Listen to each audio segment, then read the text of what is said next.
Les informations dans votre magazine Info 15, mesdames, messieurs, salut et bienvenue. Ouvrons ce magazine par cette actualité. Le président Félix Tshisekedi, candidat numéro 20 à la présidentielle prochaine, poursuit sa campagne électorale le mardi 28 novembre à Bunia, dans la province de l'Ituri.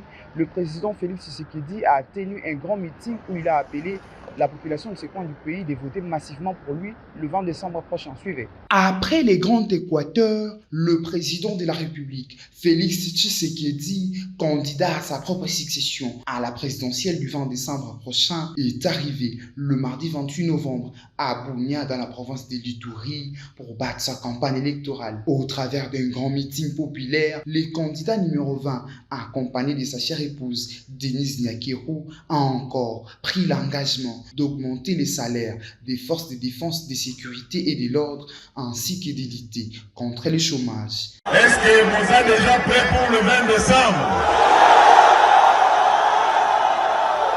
Est-ce que vous m'avez déjà? Vous voyez du numéro, vous retenez de côté le 20 décembre. Numéro combien? Numéro combien? Numéro 20. Voilà, signalons en outre que les prochaines étapes de la campagne électorale du président Félix Tshisekedi, candidat numéro 20, sauf changement du dernier minute, c'est les villes de Buta et de Kisangani.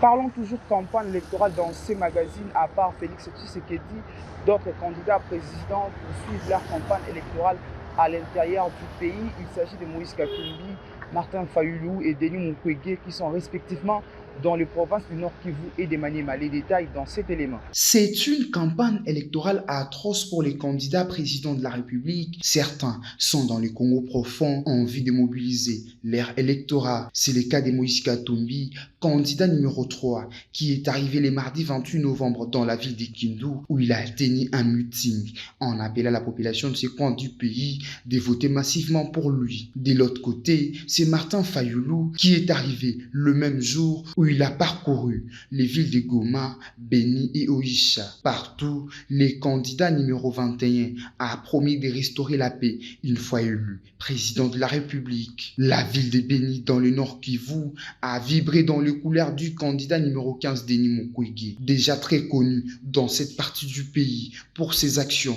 dans la lutte contre les antivalaires. Le prix Nobel de paix 2018 a promis de rétablir la sécurité et de finir avec la famine. Signalons en outre que c'est la deuxième semaine de la campagne électorale depuis son lancement le 19 novembre dernier. Restons toujours dans le processus électoral. Dans un point de presse conjointement animé avec le ministre des Communications et Médias Patrick Mouyaya, le ministre des Finances Nicolas Kazadi affirme avoir débloqué 130 millions de dollars américains le lundi dernier en faveur de la CENI pour les opérations électorales. Suivez ces propos recueillis. 130 millions de dollars à la CENI. Et ça continue chaque jour. Parce que nous sommes à une phase intense où les équipes de la CENI sont à travers tout le territoire avec une consommation importante de trésorerie, parce qu'il y a des formations qui sont faites, parce qu'il y a la logistique qui est en train de se déployer. Et donc c'est la phase finale. Et nous sommes là au rendez-vous. S'il y en a qui espèrent que les finances fassent défaut pour qu'il y ait un retard, eh bien, nous n'aurons que leurs yeux pour pleurer.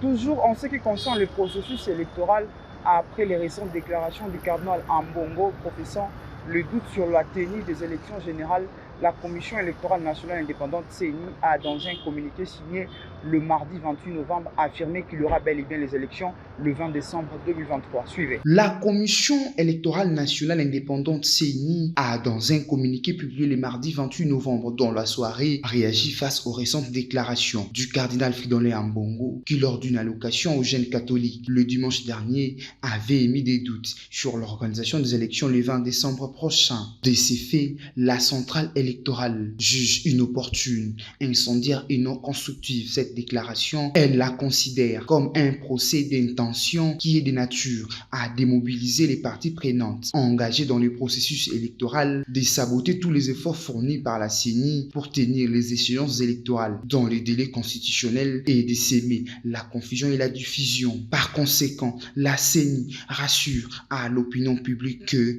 tout est fait pour que le scrutin combiné se tienne effectivement le 20 décembre 2023.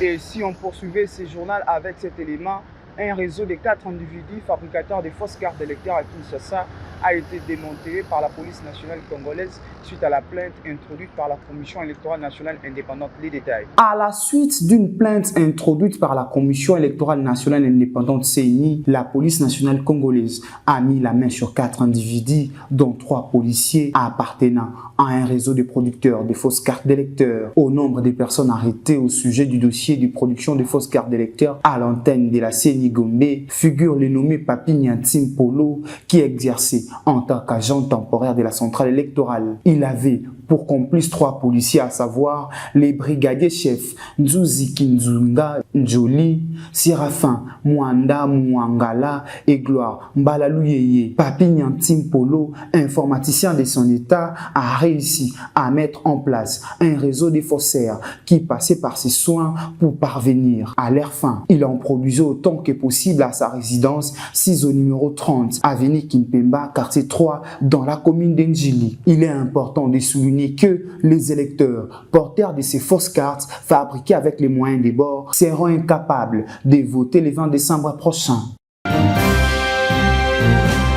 Les réactions en ce qui concerne le processus électoral fusent de partout. La version du cardinal Ambongo contre le processus électoral interpelle sur la neutralité des observateurs électoraux de la Synco. Quels sont les propos récents de Peter Kazadi, ministre de l'Intérieur? À cet effet, le cardinal Fridolin Ambongo a, dans une vidéo, déploré les propos injurieux à l'égard de sa personne et a recadré Peter Kazadi. Suivez ces propos recueillis. J'ai suivi avec tristesse la réaction du ministre de l'Intérieur, que je respecte. Voir un haut responsable du pays réagir de cette manière-là à une déclaration d'un pasteur qui attire l'attention de ses fidèles sur la vigilance et sur l'attention qui s'impose en pareille situation, je me dis c'est très grave, sa déclaration. De la part d'un haut responsable, c'est très grave. Je crois que nous, en tant que responsables, nous avons le devoir de retenue. Et ce que je constate de la part des gens de la rue qui passent leur temps à insulter, qui passent leur temps à ridiculiser les autres, ça devient très grave si on trouve ça dans la bouche d'un haut responsable du pays qui, par surcroît, est le ministre de l'Intérieur et le garant de la crédibilité du processus électoral. Et si on quittait Kinshasa pour aller à Matadi, c'est un début pour sa campagne électorale à son fief Ambunga. Bid Massoya Patrick a foulé ses pattes le week-end dernier dans sa circonscription électorale. Le candidat numéro 25 à la députation provinciale à Matadi, surnommé Biki Rouge, a profité de ces moments pour échanger avec les Matadiens au terrain COD. Suivez ce reportage de notre correspondante à Matadi, Divine Bala. Attendu depuis les débuts de la campagne électorale, Ambunga Bin Massoya Patrick a enfin foulé ses pattes à Matadi, qui est son fief électoral. Le numéro 25 de la circonscription de Matadi a été accueilli comme un prince du pays, un fils né Congo, aimé et désiré par tous. Samedi 25 novembre 2023 est ce jour sacré que le Bic Rouge a démarré sa campagne électorale. Tout a commencé au Pompozo où la base de la fondation Patrick Massoya attendait avec impatience depuis les débuts de la matinée leur candidat unique de Matadi. Passant par Bouima avec de cris de joie où le Matadien tant mobilisé ont barré la route pour tout passage juste pour conduire en toute fierté le Bic Rouge de la ville de Matadi. Un fils des mamans, toutes derrière ces cortèges pour manifester leur soutien au numéro 25 de Matadi. Enfin, atterrir au terrain Soyodé où Ambonga Bin Masuya Patrick a, bien que sous la pluie, échangé avec cette population qui a démontré les désirs de l'accompagner dans toutes ses actions. Le numéro 25 a expliqué au Matadien l'idéal de faire un choix à sa personne pour enfin redonner les sourires à cette population qui a tant souffert. Partant de ses actions auprès de cette communauté via la fondation Patrick Masuya. Vile communauté de Matadi, vous êtes alors, en tant qu'un peu Francis de Congo, un Matadien, n'a pas dit de l'AIP, la Bosona, on sera la même émission, c'est de retrouver ça, il s'en moque à eux, et bon, ils allaient malamité. Ils allaient malamité.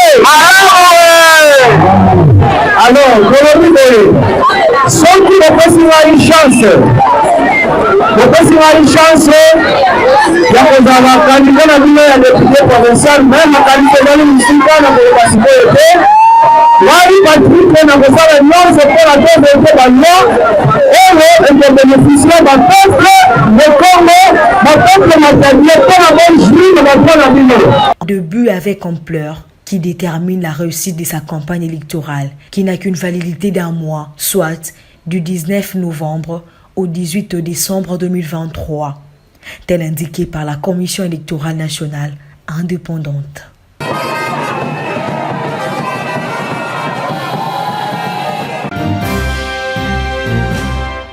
Et si on parlait nostalgie dans la culture, 29 novembre 1998, 29 novembre 2023, 25 ans jour pour jour, depuis que l'artiste et musicien congolais Pépé Kalé Yampagna quittait la terre des hommes à la suite d'une crise cardiaque à l'âge de 47 ans.